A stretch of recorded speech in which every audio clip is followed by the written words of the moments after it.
السلام علیکم۔ کراچی میں سردی بڑھتے ہی موسمی امراض پھیلنے لگے۔ شہر میں کھانسی، نزلہ، زکام کے مریضوں کی شرح تیزی سے بڑھنے لگی۔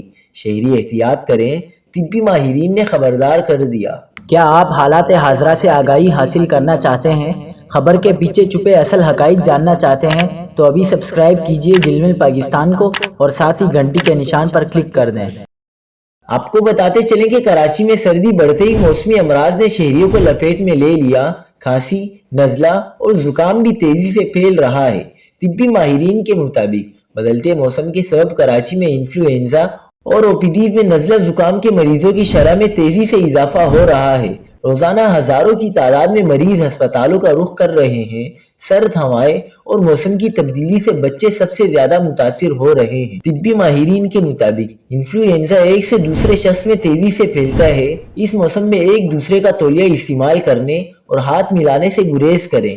طبی ماہرین کے مطابق شہری اس موسم میں بازار کی چیزیں کھانے سے بھی گریز کریں۔